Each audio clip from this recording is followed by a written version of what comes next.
Hey guys, it's your girl Jasmine, and I'm gonna show you guys today how I've saved so much money by doing my nails at home. And since we are quarantined, it is a skill that you can easily learn. And like I said, save some money doing your own nails by using just these simple tools. Alright, so let's get started. I've already removed the previous color by soaking my nails inside of 100% acetone and hot water. So I've already done the process of cleaning my cuticles and taking any excess that I didn't want around my nails. The first step is to use the cuticle pusher thingy. So I just push back my cuticles to give my nail more space. You can also skip this step, but I find that my nails, they look a lot nicer once I push them back and clean out all of my cuticles. Now that I have finished cleaning my cuticles, I'm gonna start buffing and taking away the shine. Now the kit that I use is Revel Nail, and it came with a block to take off the buff and shine, but I prefer to use a nail file just because I found better results. It's more rough on the top of my nail, and it does a better job than the block because the block does tend to die down after a few uses, and I am always changing my color every 2 weeks, new color. So I needed something a little bit more sturdier to remove the buff and the shine. Once I remove the buff and the shine, it is time to start with step 1, which is apply the Pro Base. This is what I'm applying to each individual nail to get everything to stick on. And the color that I am going to be using for Revel Nail is their Neon Collection Thunderbolt. So what I've read and what I found most helpful is to apply a very thin layer of the Pro Base on your nail because you don't want it to clump up, and you're going to be repeating this process anyways 2 to 3 times. So the first layer is not necessary to try to get as much of that powder on your nail as possible.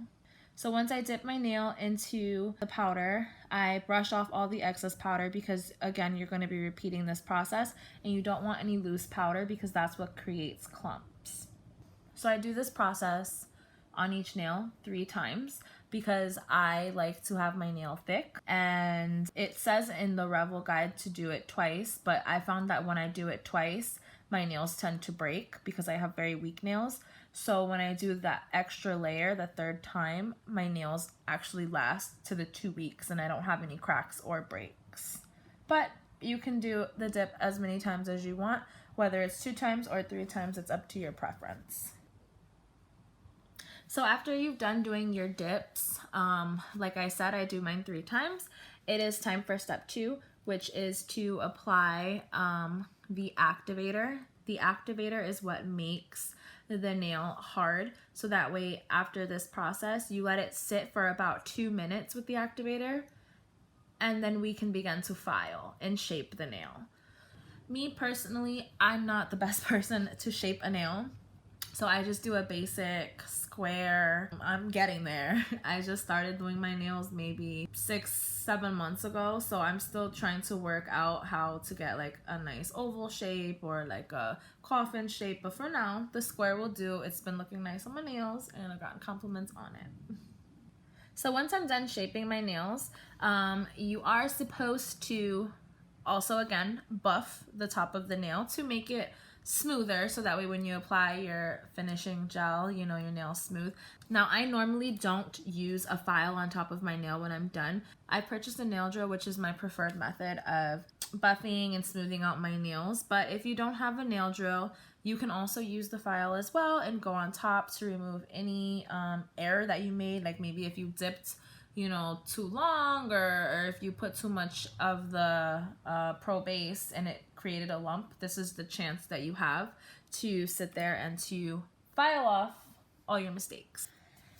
All right, so now that we have finished filing and buffing our nails, we are supposed to wash our hands with just water. Do not use soap. This reason I am not too sure, but that's what it says on the instructions, so I just follow it. Now that my hands are nice and dry, I am going into the final phase. The final phase is to apply the activator again, this time, but only for 15 seconds. And this time you're gonna remove it with a paper towel or a cloth, wiping each nail down. Now, once you have finished wiping the nail down and it's completely dry, you can apply your top coat. My choice of top coat is to use the tack-free gel from Revel. So I apply that, and I also went and I bought a UV light to do my nails under, so that way I can get a gel-like finish. Again, if you don't, Revel comes with the number 3 applicator, which is just a regular gloss to put on top, and it works just as fine. I've used it before I started investing in, you know, these extra tools. And I cure my nails for 60 seconds. I do that 2 times just to make sure that, you know, the nail is completely dry, that it's not gonna lift after like a day or 2. And there you have it. This is the finishing product. I'm not a professional, and I still think that they look pretty good. So I recommend this process to anybody that is trying to save money, get creative on their own, and learn a new skill.